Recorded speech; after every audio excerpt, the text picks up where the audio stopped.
আসসালামু আলাইকুম। আশা করি সবাই ভালো আছেন। আমার চ্যানেলে সবাইকে স্বাগত।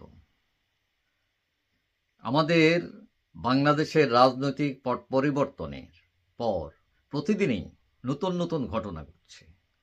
ওকে অ্যারেস্ট, তকে ধুলাই, ওই আইন বাতিল, ওকে অমুক জায়গায় বদলি, তমুক জায়গায় বহিষ্কার, অমুককে অব্যাহতি, এইরকম প্রতিদিনই ঘটছে।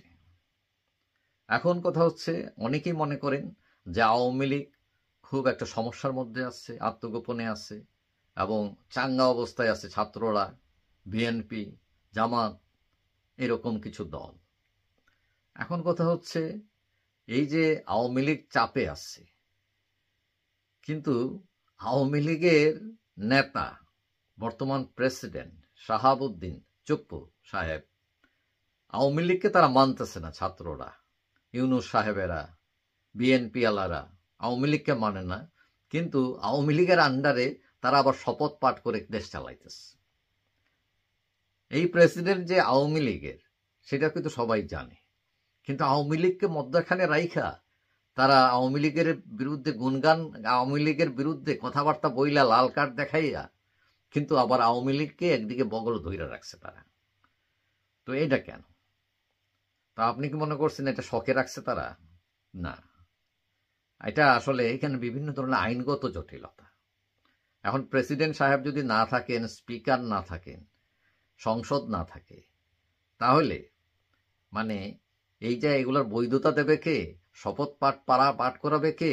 আর উনি চলে গেলেও তো আরেক সমস্যা। এখন উনি চলে যাবে কি? উনি যে চলে যাবে, উনি তো স্পিকারের কাছে পদত্যাগপত্র দিতে হবে। স্পিকার কোথায়? স্পিকারই তো নাই, সংসদ নাই। তো এখন মাইন্ড কারচিপায় পড়ে আছেন চুপ্পু সাহেব, মানে বিরাট একটা ঝামেলার মধ্যে আছেন। এদিকে আওয়ামী লীগ লোকরা তারা গালাগালি করতেছে যে একটা বেইমান, ঠিক আছে, আওয়ামী লীগের খাইয়া বড় হইয়া এখন সার্ভিস দিতেছে বিএনপি এলা করে ওই ছাত্রদের, ওই ইউনূস সাহেব যখন শেখ হাসিনা সবচেয়ে বড় দুশ্মন বলতে গেলে, যে তাকে এখন সার্ভিস দিতেছে। কিন্তু ওই বেচারাকে এত গালাগালি কইরে মানে মানে খুব একটা লাভ না, কারণ উনিও আসলে পথ পাইতেছে না যে কোন দিকে যাইব। এদিকে এই যে একটা আইনগত জটিলতা, তারপরে সেখানে আবার তার ভয় আছে যে এখন যদি উনি কয় আমি থাকতাম না, আমি যাইমুগা, তা আমি চলে যাবো, আপনি কি মনে করছেন তারা যাইতে দিব? খপ কইরা ধরবো। আওয়ামী লীগের যেখানে যেখানে পাইতেছে ধরতেছে, তুমিও তো আওয়ামী লীগের। এবং তখন নাটক সাজাইতে, মামলা সাজাইতে এটা তো কয়েক মিনিটের ব্যাপার। এবং চুপ্পু সাহেবকে তখন শ্রীগড়ও যাইতে হইতে পারে, তার পরিবার যাইতে পারে, হইতে পারে, তার টাকা পয়সা আটকে রাখতে পারে। কারণ বাংলাদেশ হচ্ছে অসম্ভব সম্ভবের দেশ। এই দেশে সবই সম্ভব।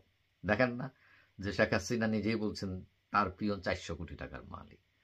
গতকাল সোমবার খবর বাইরে এসছে, এস আলম তার গৃহকর্মী, তারও প্রায় 2 কোটি টাকা ব্যাংকে। মানে সব তাজ্জুবি কাজ কারবার আমাদের দেশে। তো এই সব তাজ্জুবের দেশে এই যে আমাদের চুপ্পু সাহেব প্রেসিডেন্ট, তিনি কি মনে করছেন এরকম চুপ করে বসে রয়েছেন? এমনি বেকায়দায় পড়ে আছেন, মাইন্ড কার চিপায় পড়ে আসছেন যে বাইরেতেও পারতেছি না, যাইতেও পারতেছি না, থাকতেও পারতেছি না, এরকম। তো এখন তাকে নিয়ে মোটামুটি খেলতেছে এরা। এখন যে সরকার আছে, হ্যাঁ, মানে আপনি নইলেন না, আপনি চুপ করে থাকেন, নড়লে কিন্তু খবর আছে আপনার। এখন সে কি করবো? তারা কয় সাইন দিতে, সাইন দেয়। তাকে বলে ওই বিচারপতিরে বিদায় করো, প্রধান বিচারপতি, হ্যাঁ বিদায় করে। নতুন বিচারপতি নিয়োগ দাও, অমুককে দাও, হ্যাঁ দেয়। এখন আমাদের রাজনীতিতে, দেশের রাজনীতিতে সিস্টেমটাই অনেক এরকম। একটা প্রেসিডেন্ট রাখছে, এর কোনো ক্ষমতাই নাই। ওই ফাঁসি একজনের হয়েছে, ওইরে মাফ করে দেওয়া ছাড়া তার কি ক্ষমতা আছে? আর বিচারপতি নিয়োগ এগুলো সরকার ঠিক করে দেয়, তারপরে উনি খালি সাইন করে আর কি। মানে ক্ষমতা কিন্তু প্রধানমন্ত্রীর হাতে সব। তখন এই রকম মহাবীর দুর্বল সিংহ, তার কোনো ক্ষমতাই নেই, এমনি সিংহ উনি।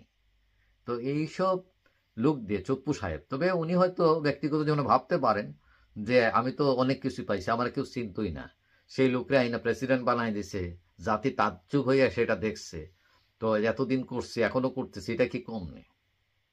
এখন কথা হলো, এখন যে যাদের সরকার, আমি তো সেখানে বাটার গিম এখন ঠিকই খাইতেছি, এবং পরবর্তীতে সরকার চলে গেলে কি হবে এটা পরে দেখব। হ্যাঁ, তখন তাকে কে আর আক্রমণ করবে? কে? আওয়ামী লীগ। আওয়ামী লীগও তো তার লোকজনই, তার উপরও তো রাগ গুসা অভিমান থাকতে পারে। কিন্তু তিনি মনে করতেছেন হয়তো যে থাকলেও এরা তো আমার লোকেই, যে আমার আর কি কইব, এবং আমি যে মাইন্ড কার্ড চিপে পড়ে আছি এটা তো তারা জানে।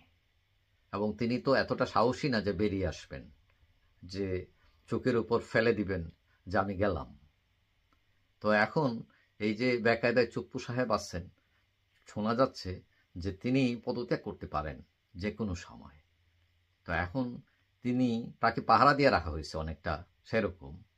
তো এখন তিনি হয়তো পথ খুঁজতেছেন যে আমি এখান থেকে চলে যাবার পর আমার গন্তব্য কোথায় হবে, কিভাবে যাব, এখন আবার এয়ারপোর্টে ধরা খাই কিনা, মানে ওইগুলো নিশ্চিত হয়ে তিনি যাবেন। না হলে তিনি পা বাড়াবেন না, ওই কি বলা যায়, নিজের পায়ে নিজে কুড়াল মারবেন না অনেকেই মনে করেন। তবে তিনি যে কোনো সময় সাহসী হয়ে উঠতে পারেন, এবং আওয়ামী লীগের লোকেরা বিভিন্নভাবে তার কাছে খবর পৌঁছাইতেছে যে তুমি তাড়াতাড়ি সরো, নাইলে তোমারও বিপদ। এখন উনি কিন্তু ওই দিকেও চাপে আছে আওয়ামী লীগের। আপনার মনে করতে পারেন আওয়ামী লীগ মাঠে নাই, তা কিন্তু না। আওয়ামী লীগ কিন্তু এখনো মাঠে আছে। ওই যে নানক সাহেব দেখেন না বিবৃতি দিচ্ছে, বাহাউদ্দিন নাসিম বিবৃতি দিয়ে যাইতেছে। আপনার মনে করছেন তারা নাই? না, এরা আছে। এবং ওই নির্বাচনটা দেখবেন না, দূর দূর করে সব বাইরে হয়ে যাবে, এরা আটকাইতে পারবেন না। যাই হোক, চুপ্পু সাহেব এখন চুপ আছেন, হয়তো ভবিষ্যতে চুপ নাও থাকতে পারেন, এবং আসল খেলাটা তখনই শুরু হবে যদি তিনি পদত্যাগ করে বসে থাকেন। তখন এই সরকার পড়ে যাবে আরেক বেকায়দায়। যাই হোক, সবাই যে যাই করেন না কেন, দেশ বড়, দেশ যাতে ভালো থাকে, মানুষ ভালো থাকে, এইভাবেই সবার সবকিছু করা উচিত। যাই হোক, সবাই ভালো থাকবেন। আশা করি দেখা হবে অন্য কোনো ভিডিওতে ইনশাল্লাহ। আল্লাহ হাফেজ।